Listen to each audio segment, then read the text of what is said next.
All right, Brett. So yesterday was a crazy day with IHSA dealing with fall sports and what they were going to do with different sports. What do you think about the change being moved to the springtime for football? Yeah, I think having about 24 hours to digest it. I think the big thing is this. Happy that it looks like we're going to have a season, and we have a few answers now. Okay, this is the start date. This is when you're going. So at least you know you have a season. I probably have a lot of the same questions that everybody else has. And I applaud the IHSA. Like it's a no-win situation. Whatever they decide to do, they're going to make people mad. They're going to make people happy. They're not going to make everybody happy. It's like Nick Saban says, you want to make everybody happy, go sell ice cream. But there's a lot of things sitting in there that you just wonder. Okay, so basketball is supposed to start in November. Well, what's going to be safer in a gym in November that's not as safe outside in September to not move it? And then I understand why they didn't flip and move the spring sports to now, because those poor kids and what they went through, and now if there is a shutdown again, now they lose 2 seasons in a row. So I understand that thought process, but at the same time, if they approve, okay, remote learning, you can still play. Baseball and softball are pretty low risk. So I still think that they could be playing now, which would have allowed you to move your fall sports a little bit later, had a more traditional basketball season, and now fall sports you're not dealing as much with the weather. So I think that. I think if you have a natural grass field, I don't know how you're going to get anything in. You're going to tear the heck out of it. Early on with the daylight situation, it's going to be similar to the playoff situation, where when you get deep into the playoffs and that time change, you got to practice on your game field. So now to try and play a season in the spring and turn around and have that thing ready to go in August. So I think there's a lot of things. At the end of the day, we're happy that at least we're told, hey, we're playing. But there's a whole lot of things that have to get figured out and worked out. Trying to just encourage kids, like, hey, we'll deal with everything. We don't have all the answers right now, but we'll work to get answers. So how are you guys with workouts, with practices? How are you guys managing your time in between this all 5 or 6 months to go now for the season starts? Well, I think the biggest thing, we've talked about this a lot here, and this is what concerned me going in. And we've been fortunate to have some really, really, really good players.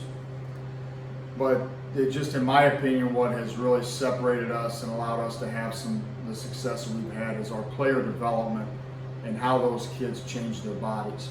We have great attendance in our workouts, and we have a great work ethic. Our kids don't miss, and they work their tails off. So I think our off-season work, especially in the weight room, has kind of separated us from a number of people. And the shutdown, I thought, losing those 90 days really took that advantage away from us if we were going to have to play in the fall, and put the emphasis back on the advantage back to those naturally talented and people that naturally have higher numbers. So now, in my opinion, it's a chance to swing that advantage right back to us, in that now we have all this time to catch up on from those 90 days, and now it gives us from now through February and March to continue to build on that. So I think I talked about that with our guys today. We have to take full advantage of that. And there's going to be some kids now that put themselves back into the equation because of what they do between now and then. So I think from that standpoint, it's good for us. The hard part is, it's a long process. You think back now, and so the spring sport people are in the same boat. How long is it? It's another now 200 days until we play. Well, it's already been 200 days, and now you throw it on there. Well, now you're going to go over a year without playing, and now to keep those kids interested and fresh and I don't want to say motivated, but it can become very mundane. So we're going to have to get creative, give them some time off, and do some different things with them that to kind of keep it fresh and not just wear them down, because that's the other big thing is you can wear them down. So I think you got to be smart with your time as well. So 2 guys that I wanted to hit on real quick, and that would be Jacob Stoneburner and Tristan Duncan. How's their recruiting going? How's their playing going? Yeah, it'd be and I talked about that today with those guys, because it's a new situation for everybody. a number of those colleges have postponed and moved stuff to the spring. And so now, does the NCAA, does their recruiting calendar change? Because typically signing days in February, beginning of February, will not play until after that. So now what does it do for those guys evaluation-wise, colleges? So I told them, I said, guys, I'm sorry, I don't have the answers for you. I'm going to make as many phone calls as I can and try and get those answers and find out what does it do to a college's recruiting timetable, because typically a lot of those places are going off of senior film, those Division II schools and even the 1AAs. A lot of times the kids that they actually get, it's based off their senior film. Mm-hmm. Well, now if they don't have senior film until after the signing day, like how does that work? And are the colleges going to adjust that? Is their recruiting timetable changing? So we have to find that out for them. There's a couple neat things out there, and I think we're probably going to do it here in the next few weeks.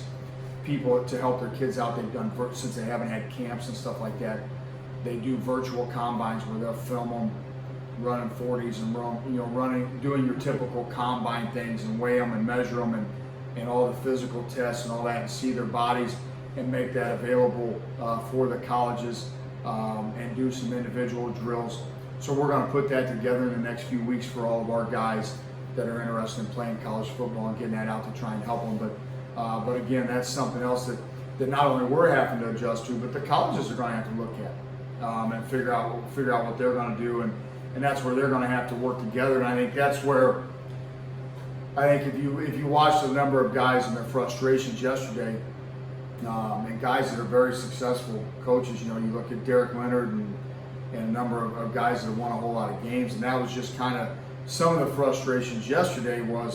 Seemed like a lack of communication between everybody, and then now all of a sudden, 3 months in or however many months in, now the state's all of a sudden going to start dealing with the youth sport. When that's the school sports all along, and sit there and go, okay, what can we do? So now, and youth sports were going wild and could do whatever they wanted, and Derek brought it up. They asked him about that, and then also about the recruiting thing that we're talking about. And he said the same thing.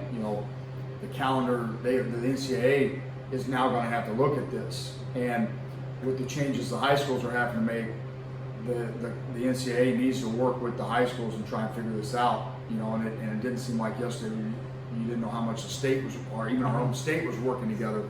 How are we going to get the high schools and colleges to work together? But I think it's something that has to get taken care of, because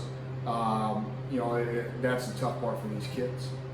So now there's being talks about some closer games. There's been talks about some teams that you don't normally play. Mm-hmm. Obviously, conference games for sure, but even playing some Newton or Cumberland or some Vandalia schools, local schools, to keep it close. What are your thoughts on that, Coach? Well, I don't care. It's kind of like Derek said yesterday. For them, like we'll play anybody that tell us to play. And again, we're waiting on the parameters of that. I think, me personally, I think it'd be a great time for them to throw out a district model in a year that you're not going to have a traditional state championship, and to throw out a district model and say, okay, hey, for this year only, we're going to give this a whirl and see how it goes, and give people a chance. Because at the end of the day, even though it got taken away, I still think in the long run, it's the best thing for the entire state. I understand why a handful of schools would be adamantly against it, and I understand why a handful of schools would be adamantly for it. A school like us, I'm big time for it, because we have an odd number of teams in our conference, so we're always we have to find a game in the middle of a conference season that's next to impossible. So I would prefer them to come out with a district model this year and say, okay, hey, these years it came and do it by class and do it by, and now fit in and see, okay, who would be your district? This isn't a season where you have traditional playoffs and traditional, so try it. Use it for a trial and error and say, okay, hey, here's your 6 games, or here's your 7 games of who you're playing. Because you can't tell me they don't have the model. They got the model. All right, so go ahead and throw it out there, and do it that way. Or are they going to tell you, well, hey, you're only playing conference games? Well, okay, what about, and it's going to be 6 games. What about those teams that play all 9 conference games? Who's going to determine who you play and who you don't play? Because then it gets back into everybody else. There's probably not a whole lot of people signing up to go play, a Benton, or a Rochester. Okay, so like the Central State 8, they're probably arguing, well, why do I have to play Rochester and Sacred Heart Griffin? And you don't have to. You know what I mean? Like, who makes that determination on what 6 or 7 you play? So I think as soon as they switch everything, and God love them for doing it, because but now it would be a great time, in my opinion, to step in and go, okay, hey, here's your 7 games. You guys are playing. You guys get together and figure out who's home and who's away and figure out all that stuff. The other thing that would be interesting is if the fields are going to take a beating. Okay, do places like Mount Zion and Taylorville and even Eastern and Southern and places like that, do they go, okay, hey, you turn it into like a JFL thing and we'll host games, we'll start them at 10 o'clock and go 10, 10, 1, 4, and 7. And to do it that way, Argenta and Maroa and some of these other places that have turf, does that become a possibility? So I mean, there's a lot of things that they could do and a lot of question marks out there. And at the end of the day, we still don't know what things are going to look like in February. And so there's a whole lot of questions. That's what I said today. I said we're going to start with the known and then go to the unknown. I said, here's the known. They said we're going to start February 15th, and they said we're going to start game on March 5th. I said everything else is an unknown. So if I had more answers, I'd give it to you. So that's the tough part. There's a million what ifs right now, and hopefully they all get straightened out. So finally, Brett, how many basketball players that come in Effingham that play football for you guys? Talk about that. Yeah, we've got a number of them. The good thing that we have here is all of our coaches, that we all work together. And all of our coaches are big believers in the weight room. I mean, it's where athletics have changed. Like if you look at baseball bodies and you look at basketball bodies and you just look at the bodies, those bodies, every sport now is involved in the weight room. So as long as they're getting that work in, it's good. The tough part, again, little things that they have to figure out is, so normally in football, you're required to have 12 days of practice in equipment to get used to it, to prepare your body and get used to contact and all that. Well, the other sports, they don't have that. So like Gibson City played in the 1A state championship, and they had kids go play basketball that night. Well, when you flip and go the other way, okay, so February 13th, basketball, it says that's the end of the season. Well, are they doing postseason after that, or is February 13th the drop date? Well, now if it's postseason and it's continued on, and our guys, and we got a chance to be pretty good, and if they have success, and now it dips into football season, which is fine, like go have success. But now let's say they go 2 weeks. Well, now that's 12 days of practice that they've missed. Well, now are they required to get 12 days in equipment before they can play? Well, now they're going to miss games in football. So now that's an issue that they have to address, because our guys last year, we went to the semis and then they turned around and played basketball a couple days later because they don't have that practice requirement in there. That's interesting. So now those are things that they have to address. And I think, if and it's tough because if kids are going to miss time in football or miss time in their primary sport, or the primary sport that they're going to go play, all because they have to get practice time in, that's something the state's going to have to address. Because it's not fair, because now all of a sudden you put that kid in the bind. So those are things that we don't have any clarity on. We don't have any clarity on the scheduling, like who you playing, who you not.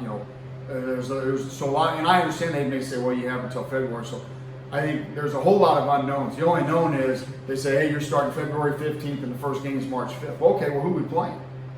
Who are we playing? What is that? And stuff like that. So I think, and then they talk about postseason to be determined. Well, okay, well, if it's to be determined now, then how does that affect the start of our season?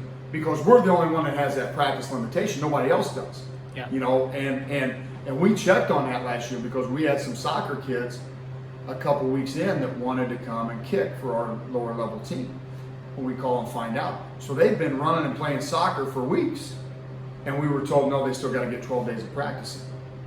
Well, I'm like, they're in better shape than anybody. And they said, well, it has to do with getting used to the equipment. Well, okay. So now if basketball continues, now you're going to tell those kids, hey, you have to have 12 days in equipment. Well, now they're going to, if you have any success in basketball postseason at any level, Well, those kids are going to miss football games. Okay, well now, and it affects us. I mean, just varsity wise. Okay, the obvious are Nate, Parker, and Stoney, Brigham, and like it affects guys. So now, go below us. How many kids at Fairfield? How many kids at Mater Dei? How many kids at these other schools, smaller schools, are going to look at Central A&M? How many those 1A and 2A schools that have success? Well, now they don't have enough kids to play football because of the 12-day practicing. Like, have they thought about that and addressed that? So those are things that hopefully that they'll figure out. I'm sure that their meetings are far from over. But when you look on the outside, you look at it like that. You know, the next thing that we talked about specific to football. Mm-hmm. Typically, football gets over, they come and take your helmets, and you get them back in November, and you get your helmets back in April or May. Well, now football gets over in May. If they have to recondition your helmets, what about those kids that would be going to camp in June, July? And now are they going to get turned around and back in your hands that quickly? You know, so those are the things that are specific to football, little things. And trust me, I'm grateful that they've said, hey, you're going to have a season. But now there's a lot of other moving parts in it that have to get figured out, you know, that make you wonder, okay, how's all this going to work? I applaud the IHSA for at least giving them a chance to play all the sports and giving the athletes a chance to do what they want to do. I guess wait till this COVID finally subsides a little bit more and see what happens. But Brett, thank you for talking with me, and I'm hoping something positive comes out of this, and it will. So yeah, my hope too. I appreciate the opportunity to visit.